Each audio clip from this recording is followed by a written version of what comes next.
This is Jeffrey Tucker, Brownstone Institute. I'm very pleased to welcome Bobbie Anne Flower Cox, who's an attorney in New York, famous for having litigated the case of the quarantine camps that were threatened and actually still exist in law in New York State. Her case was an enormous success until a 5-judge panel of appointees just decided on their own to throw it out, and a courtroom full of protesters. It was clear where they stood on that whole question. So that was a tragedy. But meanwhile, she stayed very active in litigation and New York issues.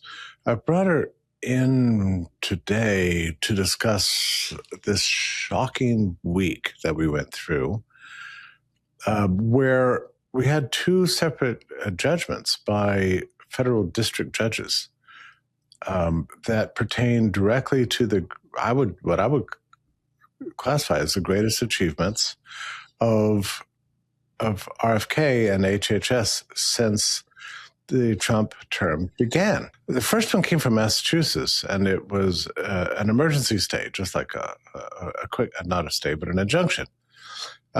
That shut down the Advisory Committee on Immunization Practices. Now, if that sounds sort of technical and unwieldy and irrelevant, it matters a lot because the background of this is that the childhood schedule for vaccinations, recommended, quote unquote, but actually adopted as mandates in many states and adopted as part of the hospital protocols in every hospital and otherwise, exploded from just a few shots to many shots, as many as 76.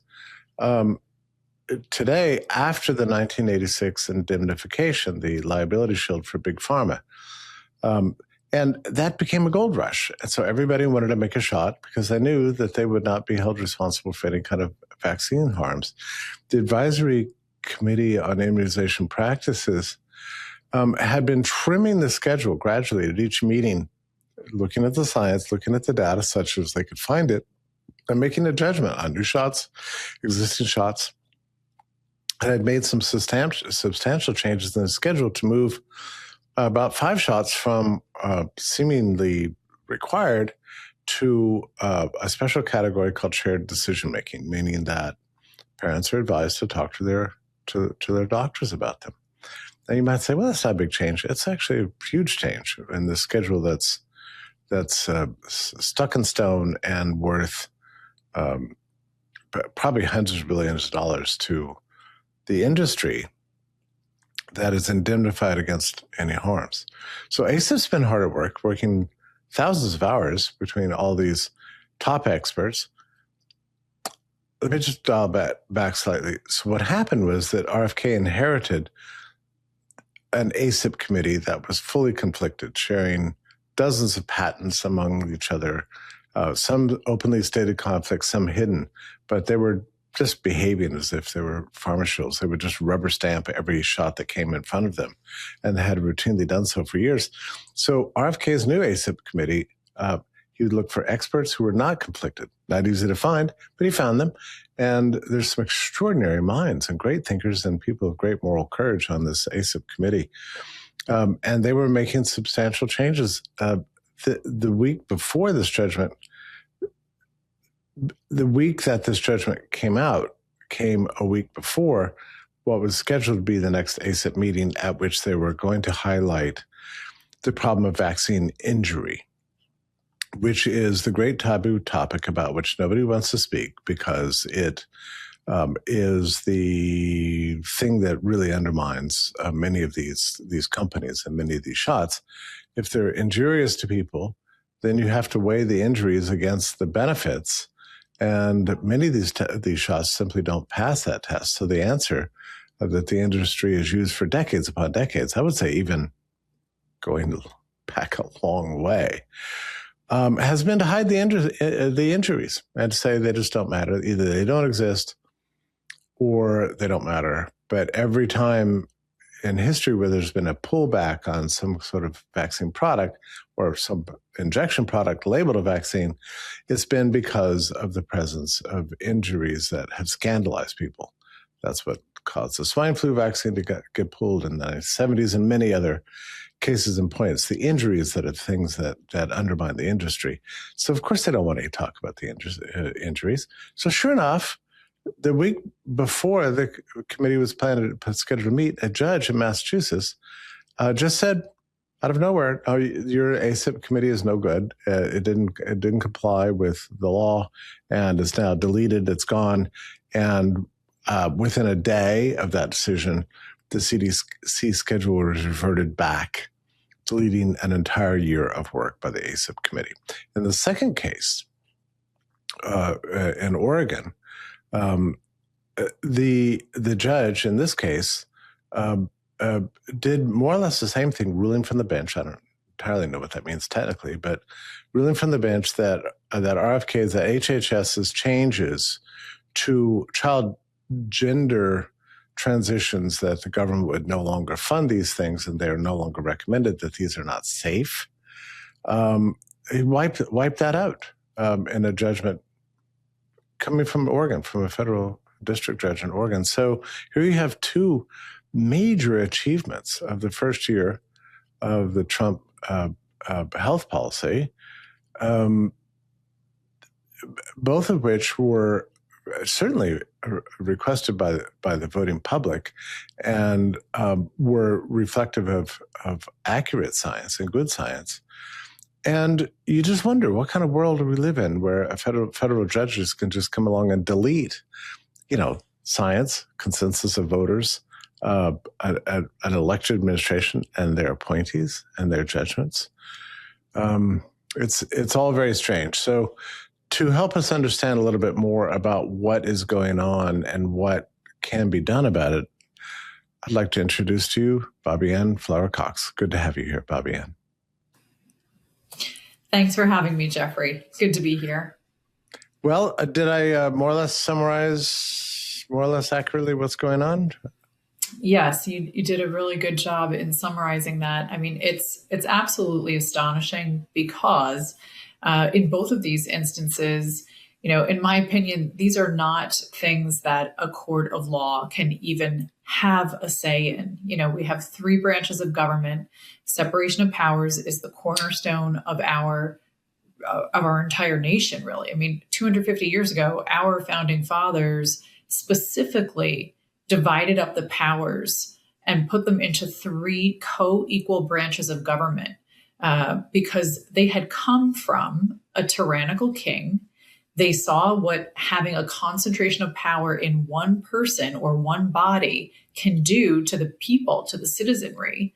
And so they specifically said, we're not going to do that here in our new country. We're going to have three separate branches. They're all going to be equal, but they're all going to have their own way of ruling and governing and helping this country move forward. And the judicial branch is not supposed to do things like make a law or change a law or try to govern, meaning execute laws. That's not what the judicial branch does. And that's what these two district court judges, the one in Oregon and the one in Massachusetts, are doing in these decisions. They are trying to govern. They are trying to take the power and the authority that rests in the presidential, it's called the executive branch, but the presidential. So the president has all of these agencies underneath him, and he gets to appoint the heads of these agencies. HHS is one of them.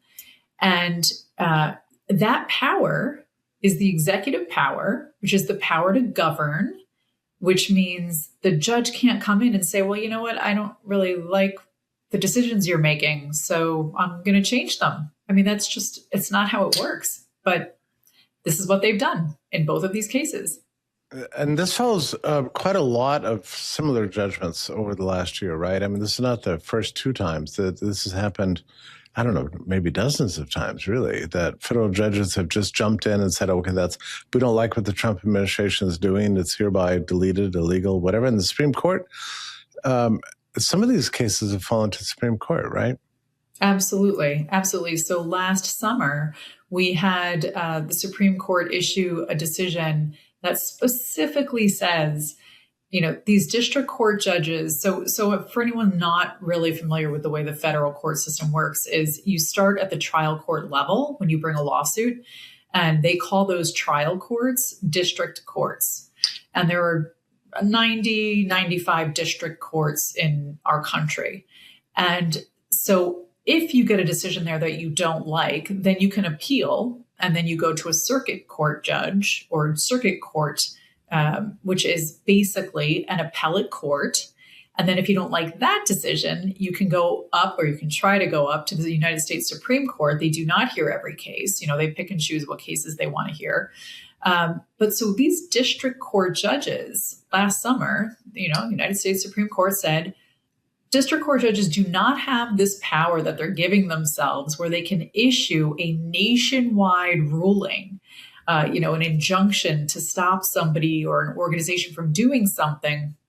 They don't have that power. They have a power that they can issue an injunction for the parties in their specific lawsuit, but they can't say, well, this applies to everybody across the country, no matter what. That's just not a power they have. That's if anyone's going to govern something nationwide, that would be the power of the United States Supreme Court. So they issued this decision last summer, and these district court judges apparently don't want to hear it, and so they keep going with these instances of rulings where they're just completely overstepping their authority. So we suppose that that the DOJ or somebody will appeal at some point, I guess, with an injunction. Are they both injunctions? No. So the Oregon case, the one that was just decided on the 19th, that does not have an injunction issued yet. What the judge there did was he ruled from the bench, which means he did not issue a written decision. He heard the arguments, and then right then and there, after the arguments ended, he gave his decision, which is very rare. Most cases, the judge or panel of judges will hear they'll read all the papers, they read all the briefs, they hear oral argument, and then they will what's called reserve judgment, meaning they're going to take the time, they're going to do some research, they're going to then come up with a written opinion, which will be published for the public to see. In this case, the judge didn't do that. He simply heard the oral arguments, and then he said, well, this is the ruling. This is what I'm going to decide.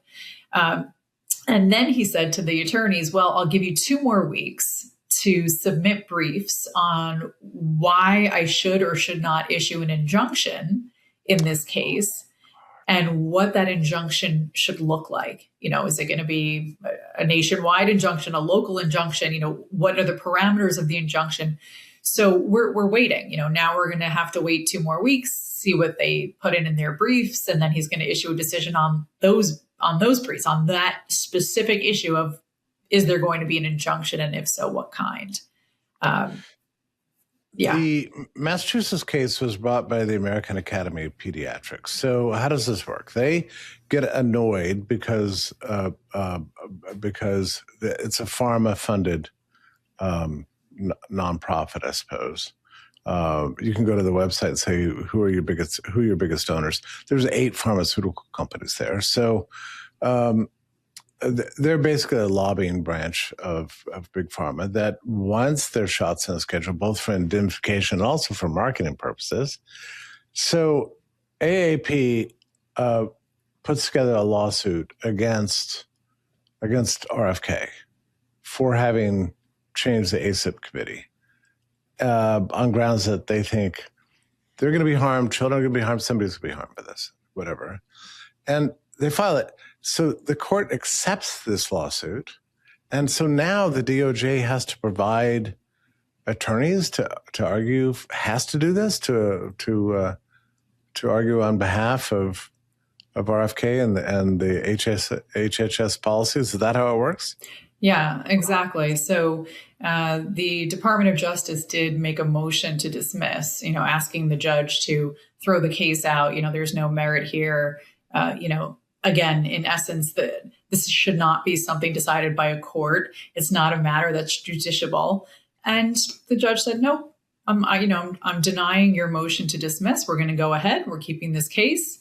It's moving forward. And another very interesting thing about that Massachusetts case is that the plaintiffs, the American Academy of Pediatrics, changed or amended, it's called, but changed their complaint against Kennedy 4 times. They filed 4 amended complaints, which is not really common. I mean, maybe you do 1 amended complaint, maybe you do a second amended complaint because you need to add something or remove something or whatever, but 4. So the judge allowed all 4 of them.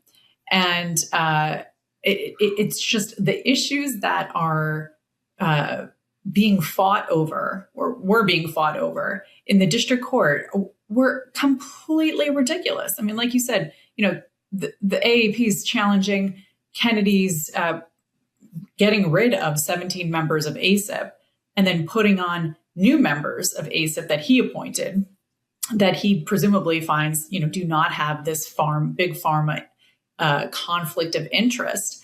And, the judge says, no, I don't think those people that you appointed are really the proper people. I don't think they're qualified to sit on this panel. And it's just mind-blowing. Who made the judge the expert in vaccines and medical opinions? Nah, guys, it's not the way it works.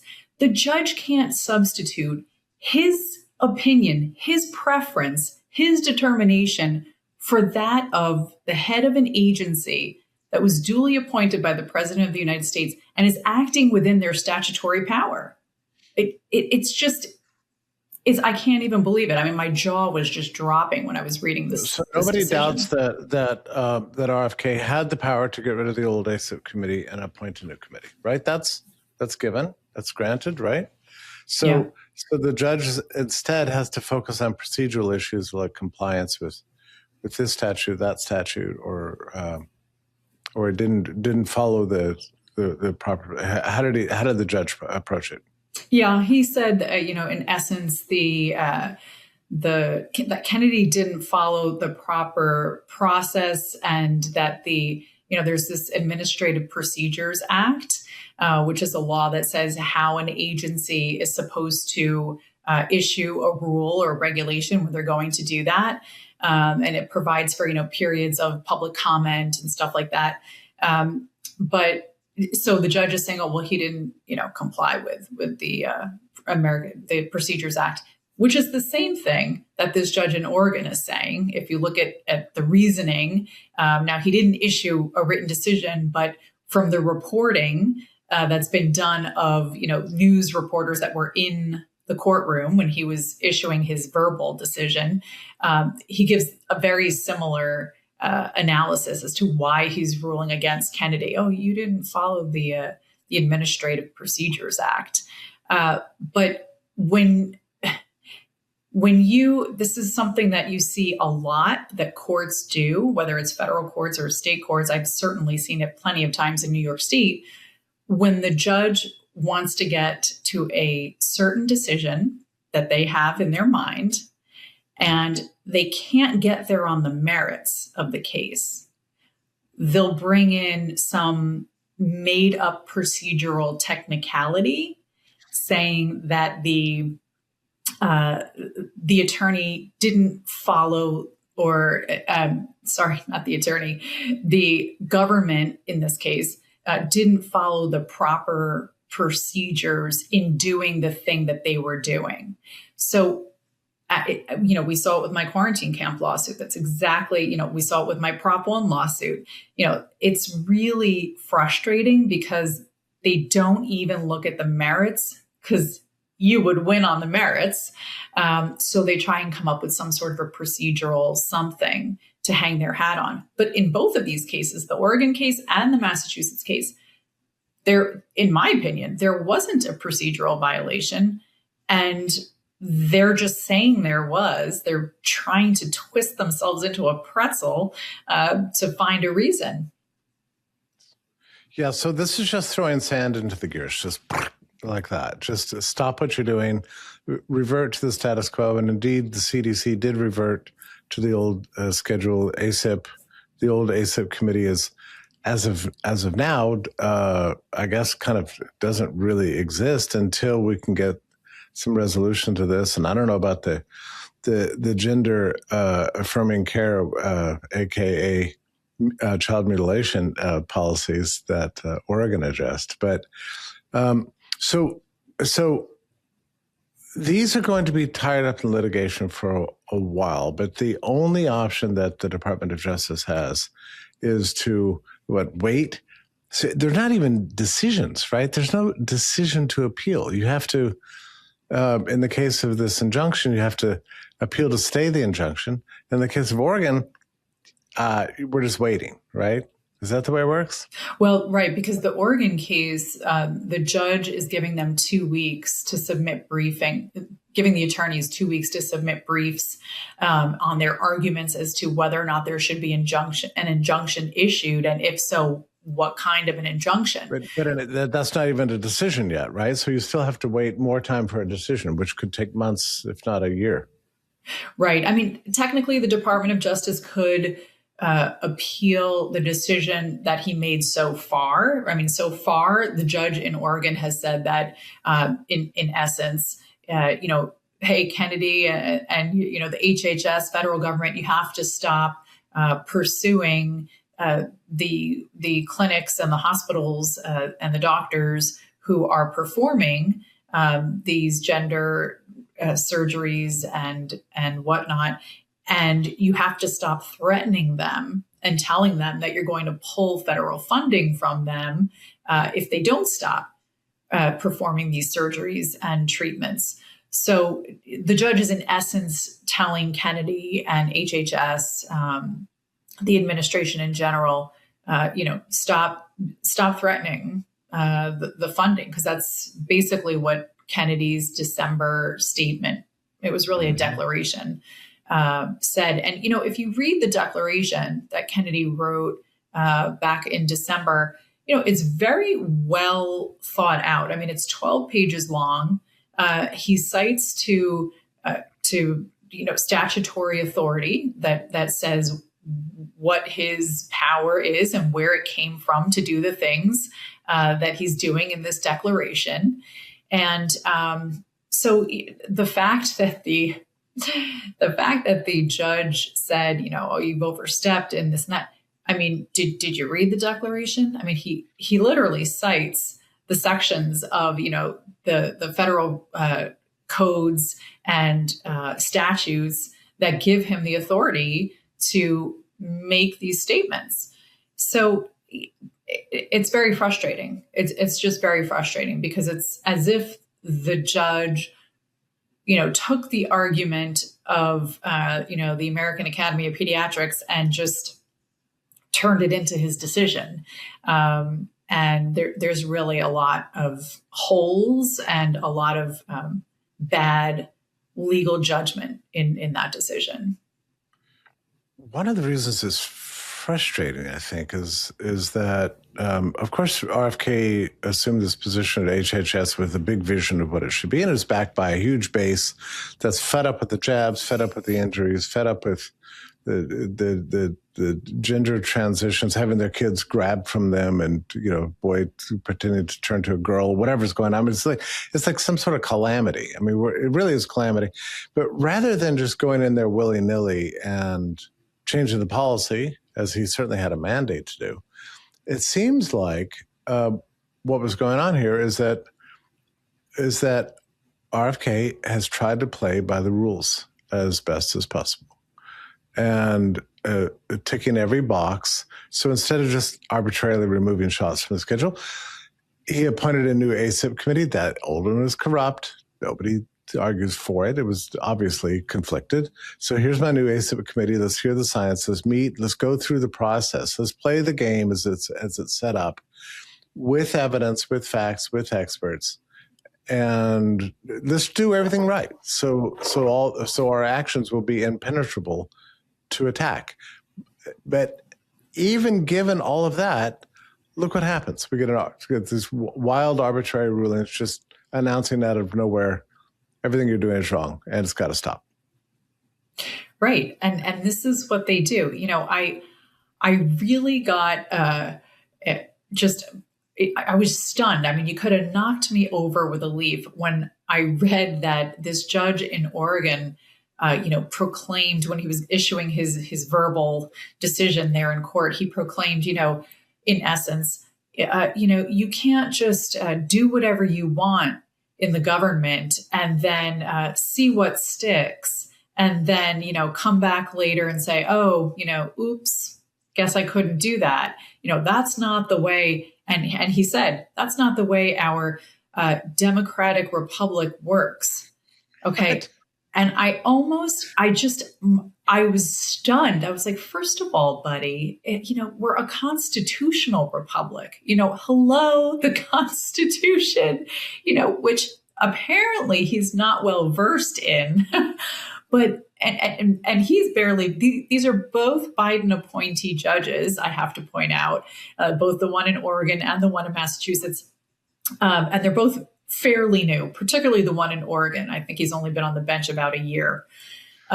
So, in fact, Biden appointed him, if I'm not wrong, Biden appointed the Oregon judge November of 2024. So it was like, he already lost the election and, he saw what was going on with the change in the White House. So he threw this guy on the Oregon District Court. But, it's this catch me if you can attitude that the left has. This is what the left does all the time. I mean, remember, I'm based in New York State. New York is 100% controlled by the left. It is, the entire New York State legislature, supermajority Democrat, the governor, the attorney general, the mayor in the biggest city of our state, of our country, all on the same, team. And that's what they do. They do whatever they want. And then you have to sue them to stop them and make them comply with the Constitution.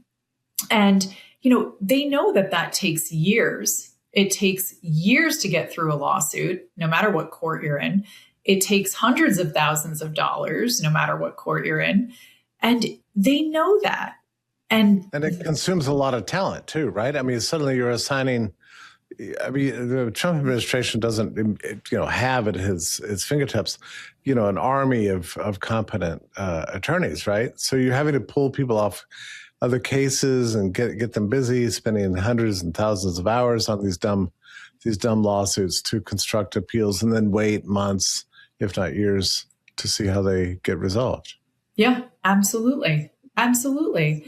And it's just so stunning that, this judge in Oregon sits there and tries to, turn the tables and say, oh, Kennedy, you can't just do whatever you want and see what sticks. Yeah. That's not the way it works in this country. What's frustrating to me here too, Bobbie Anne, is I feel like I've read something like 2, 3, 4 opinions from the Supreme Court over the last year that keep saying the same thing.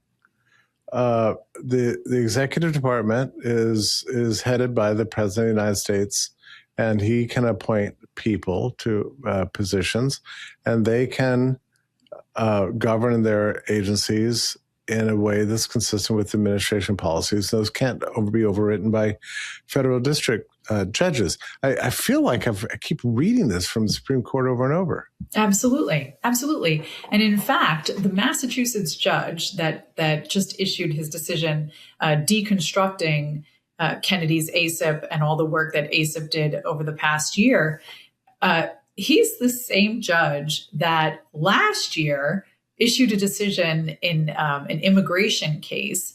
And basically, he issued a decision saying that the Trump administration couldn't keep deporting criminal illegal aliens until they had, full trials and a bunch of other things. And it went up to the Supreme Court, and the Supreme Court said, no, we're staying your order. Meaning, they said to Murphy, this district court judge in in Massachusetts, they said, no, you're out of step. You're doing something you can't do. So we're going to put a freeze on your order. And so Murphy comes back and says, well, I understand the Supreme Court issued an order, but it doesn't really apply to my case. So the Supreme Court came out and issued, which they rarely do, they issued another statement specifically saying, in essence, okay, District Judge Murphy in Massachusetts, you're out of line. Get back in line. You do not have the power to disobey this order. I mean, these judges, they're not really judges. They are activists. Yeah. And they're sitting on these benches doing activist things instead of adjudicating. And the Trump administration, the Republican presidents really have been working for a long time to try to get well-trained judges in these positions that understand the limits of the law and understand their role and that sort of thing. But it's not possible to get, to have all 100% decent people in these positions. How many federal district judges are there? It's a basic question. Let me just ask it that way. Yeah, the district courts, there are about 92, 95, just under 100 district courts in our country. So any one, so 90 to 95. So any one of these judges at any hour of the day can accept a lawsuit, scam or not, and issue an injunction, issue a ruling that essentially deletes the will of the voters and the judgment of the administration that the people elected, and then it throws them into chaos, and there's nothing that anybody can do about it. Well, they don't have that power. I mean, it's what many of them are doing, but they don't have that power. And so then you have to appeal the decision. And then, it takes time, it takes energy, it takes money. And then, you're sitting there fighting in court to undo what an activist judge just did inappropriately. And federal judges, whether at the district court level or the appellate court level or at SCOTUS, those are appointed by a president, and they do serve, for life. Basically, you can't remove them unless they do something, it's, for bad behavior. If they do something that's not deemed good behavior, quote unquote, then they can be removed. But, that really never happens. I mean, it has to be something very egregious. Is that really an impeachment or a removal? The president just on his own can remove them, or does it have to be like an impeachment by the Senate, or how does this work actually? I think it's an impeachment process. But it happened, I think, maybe once in our nation's history, like 100 years ago or so. I mean, it's so rare, and it's not like, because people say to me all the time, I hear this question, why can't we get rid of these judges? They're rogue judges. They're not even following the law, whatever. And it's not that you can remove a judge because they make a decision that you don't agree with. Or they make a decision that is so obviously, contra our Constitution. It's like they have to do something, they have to commit a crime. I mean, it has to be something really egregious to be deemed, not good behavior. So I just think when people elect governors and when people elect the president, they never think that they're also electing the person who's controlling the judiciary, right? In New York State, our governor, no matter who it is, whatever their tenure, unfortunately, we don't have term limits for governor in New York State, but our governor appoints all of our appellate judges. You only can elect the trial court judges in New York State. And in the federal system too, the president appoints all the judges. So you have to think about that, people. When you're voting for someone, it's not just, oh, I'm just going to vote for this person because they have a D in front of their name or an R in front of their name. You have to realize, do your homework, learn what the person's about, because they are not just going to be the governor or the president. They're going to be appointing the judiciary. It's so crucial, and nobody thinks about it. It's shocking and depressing. Now, there are processes in place so that you appeal to the Supreme Court. The Supreme Court can accept or reject it. In the case of an injunction, you can argue for a stay of the injunction, but there seems to be a higher burden of urgency or proof or something that's involved with staying an injunction. So that's something you want to try to avoid. Is that right? Well, so a higher court can stay an injunction that's provided or issued by a lower court. So yes, SCOTUS can issue or stay an injunction that was issued by a trial court judge, even if it was affirmed by the appellate court, or an appellate court can also stay an injunction, meaning stop an injunction that was issued by a lower court. But I mean, the problem is that, first of all, I mean, you don't want to ever tell someone to not abide by a court order, right? Because that's another thing that I hear a lot. People say, oh, well, why are we even listening to this trial court judge? Why did Kennedy or why did the CDC disband ACIP? Why are we even listening to him when, he's clearly out of step? We should just go ahead and do the right thing and say, screw this judge, right? Right. I hear that a lot. And not just with these two decisions, but with, like you said, there have been plenty of decisions over the past year or so since the Trump administration came back in. And, you run the risk, if you do that, you run the risk of then that bleeding into all court orders being disobeyed, even the good ones, even the ones that have, validity. And even if you don't like the outcome, they are proper as far as the Constitution is concerned. So, I tell people that it's not a good idea, because then you can start down a very slippery slope where nobody's going to listen to any court decisions. And then what do you have? You have a banana republic. I mean, right? Yeah, I see the point. So it is a difficult decision for the DOJ. Is that your read on it right now? It's just not easy to know what the next step should be. Well, I did read something that with the Massachusetts decision regarding, basically dismembering ACIP, that they were going to possibly not appeal. I don't know if that's a fact. I think there was just rumors that were going around, particularly on social media, that they were not going to appeal. They were going to simply just go through the process again and have Secretary Kennedy, reappoint ACIP members.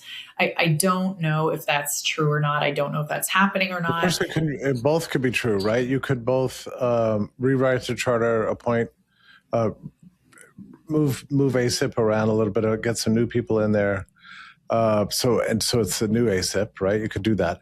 At the same time, you're waiting for the final judgment in Massachusetts, and then also appeal that at the same time. It strikes me that it's rather dangerous to let a decision like this just sit there unchallenged. I agree. It is dangerous. Here's why.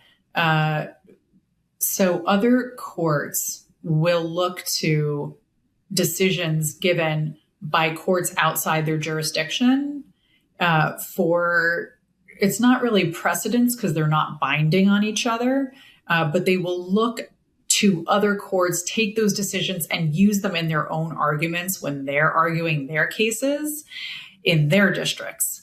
So if you leave a really bad decision unappealed and unchallenged, you run the risk of other courts around the country leaning on that decision, even though it's not precedent, meaning it's not binding on them. So I, in my opinion, I would hope that the Department of Justice would appeal that decision and I can appeal the injunction or appeal the final decision. No, I think they should appeal you're talking about the Massachusetts case? Yeah. So in the Massachusetts case, I think they should appeal the decision, because the decision was, we're going to undo the decisions that were made by ACIP last year.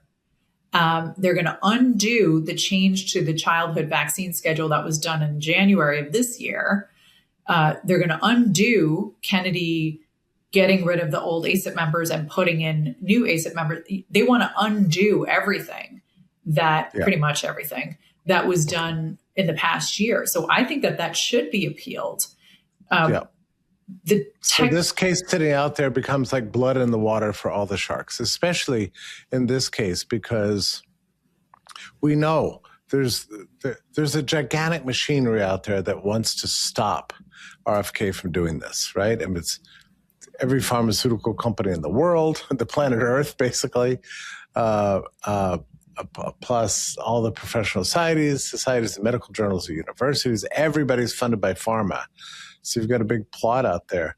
And if this one sticks, then that means there's this blood in the water effect, right? So then suddenly every decision of the Trump administration becomes subjected to federal district judges, and it could be 2, 3, 4, 5 of them out of 90, but just single-handedly they could destroy any chance for a functioning government that's responsive to the voters. Absolutely. I mean, you can't have 90-something different courts around the country issuing decisions that are, let's say, not congruent with the Constitution. And then those judges say, oh, well, you know what? This applies to the whole country. This applies to everybody that is in this particular position. And think of the chaos that would cause. Just think of the chaos. So what is supposed to happen, and what normally happens over the past 250 years, is that you can have an issue that's decided by district courts around the country in a different way.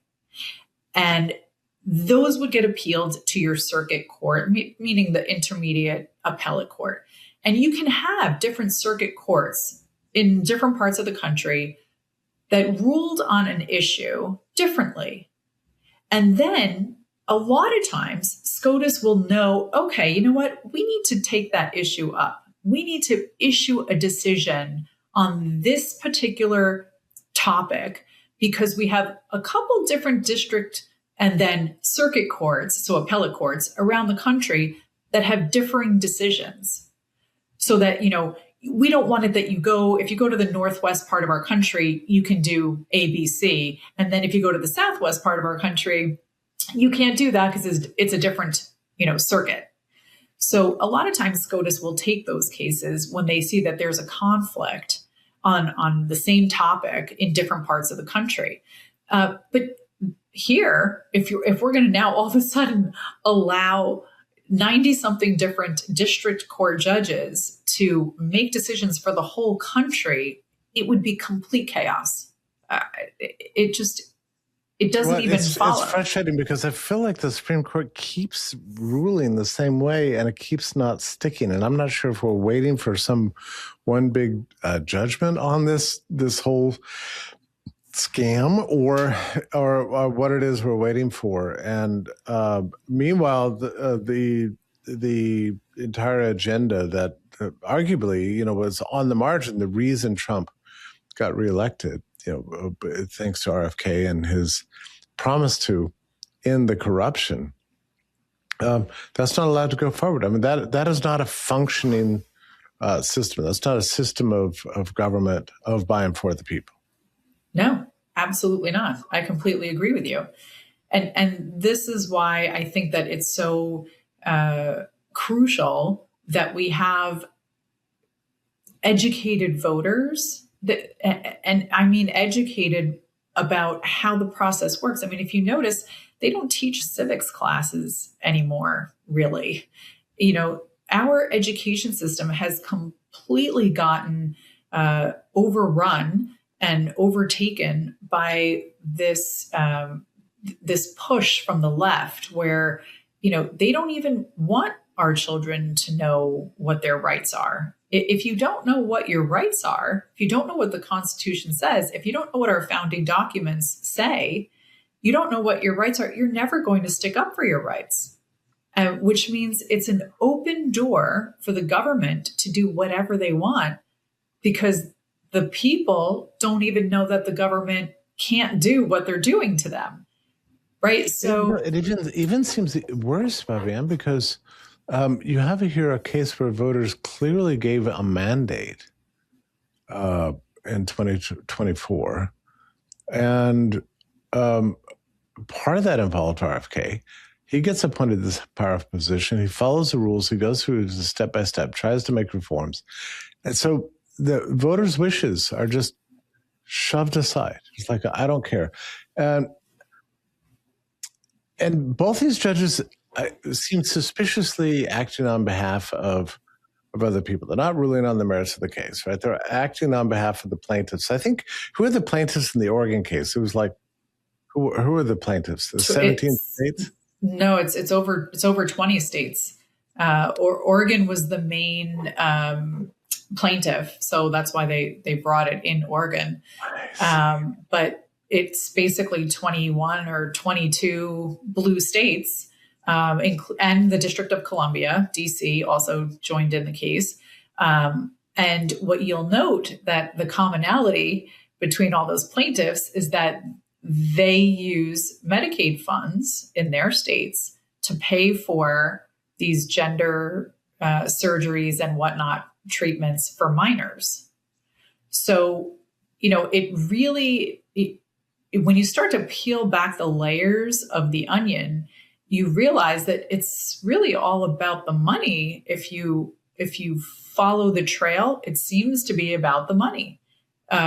They don't, because what Kennedy was doing in the Oregon case was basically saying in his December declaration, look, this gender surgeries and treatments, these chemical, castrations and whatnot, this is not the standard of care that is effective and safe. And therefore, we are not going to support this anymore. And therefore, the doctors and hospitals and clinics that keep doing this, you are not any longer abiding by the standard of care that we are supporting and promoting. And therefore, we're going to start cutting your funding if you keep doing this. So you have to look at the whole thing and the bottom line. And the bottom line is, because as the attorney for the plaintiffs in the Oregon case was arguing, if this funding is cut off by the federal government, hospitals are going to go belly up. Hospitals can't function anymore without this money. Unbelievable.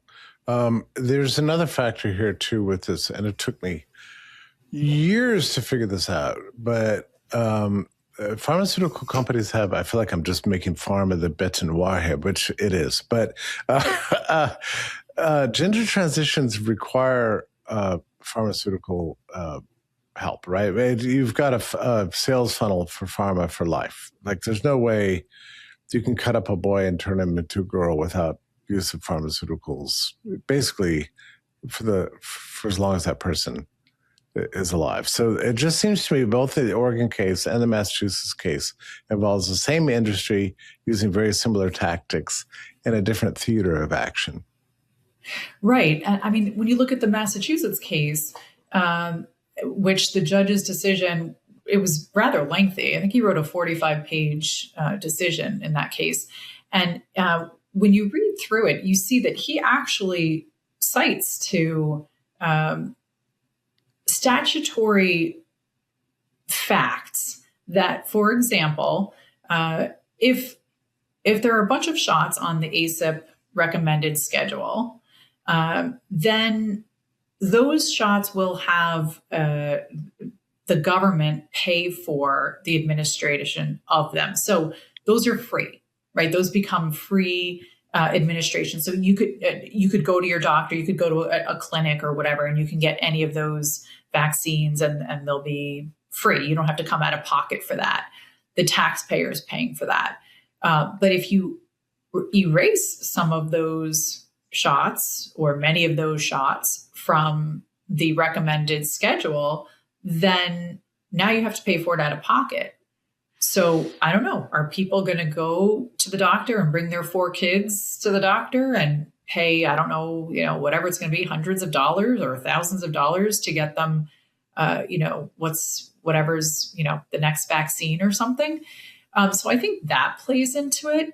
But then there was also another part of Judge Murphy's decision, the Massachusetts judge, in his decision where he says that, if they don't have these shots on ACIP schedule and it's not being recommended, then the liability protection for the manufacturers and those that administer the shots to the public will be removed.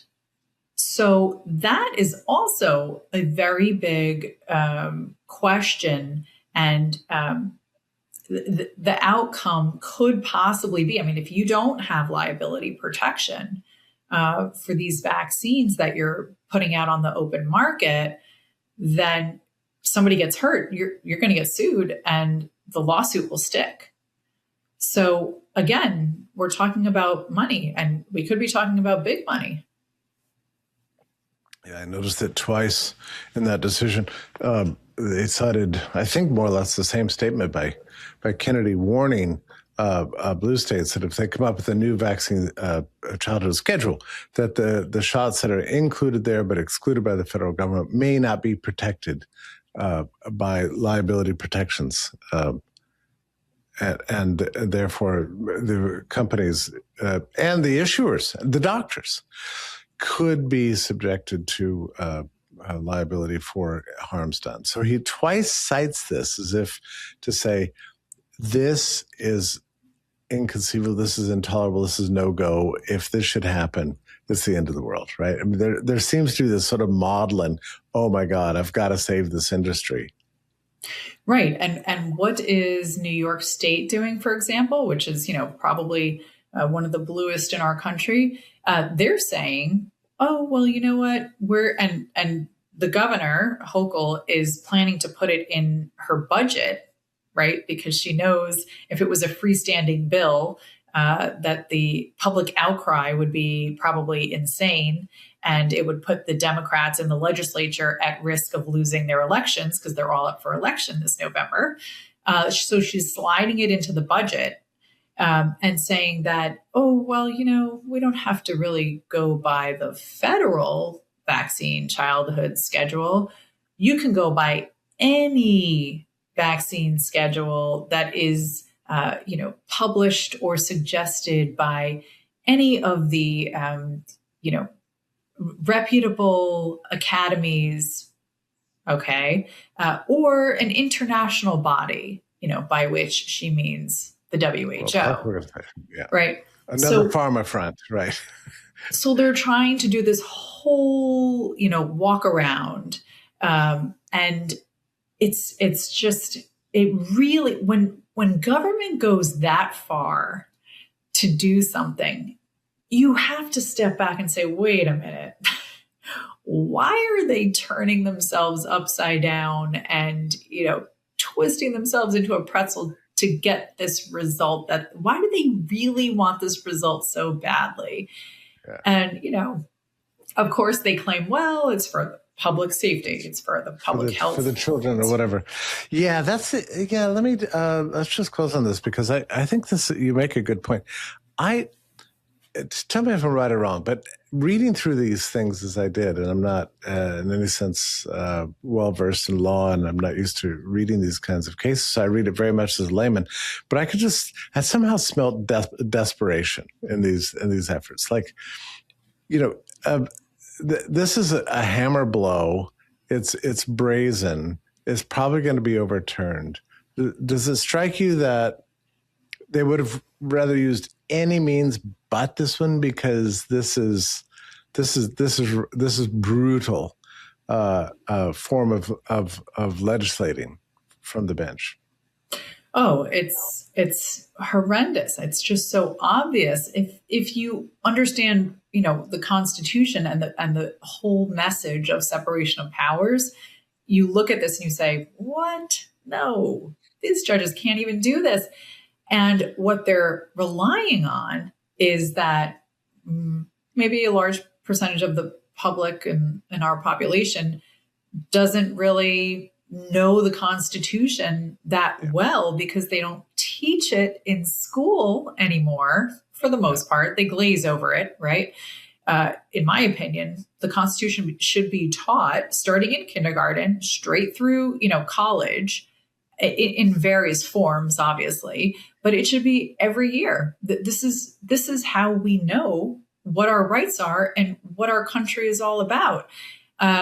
So anyway, yeah, I think it's a tremendous push. And I think probably, you're not supposed to forum shop. It's called forum shopping. When you bring a lawsuit in a specific jurisdiction because you feel like you're going to get the result you want from that jurisdiction, why did the American Academy of Pediatrics sue in Massachusetts?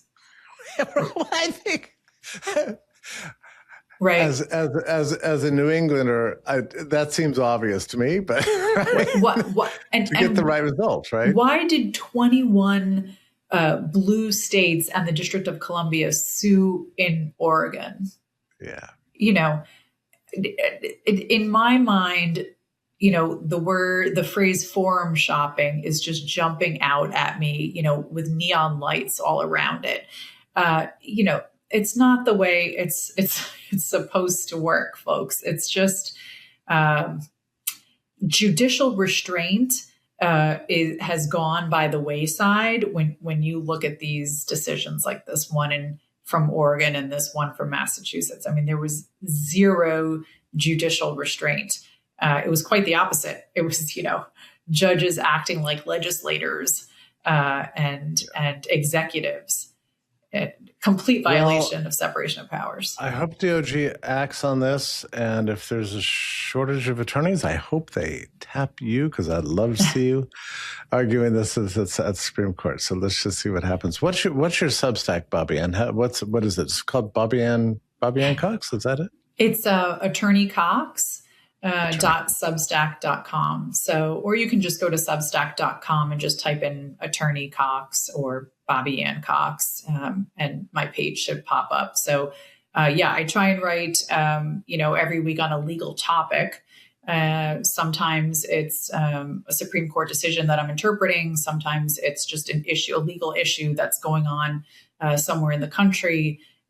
Sometimes it's New York centric, because New York tends to be crazy when it comes to the Constitution. But yeah, if people want to get more in tune with the Constitution and what our rights are and whatnot, it's attorneycox.substack.com. Okay, wonderful. Well, thank you so much for joining us and sorting through this enormous disaster. And thanks for fighting alongside all the rest of us crazy dissidents in these wacky times. Well, thank you for having me, Jeffrey.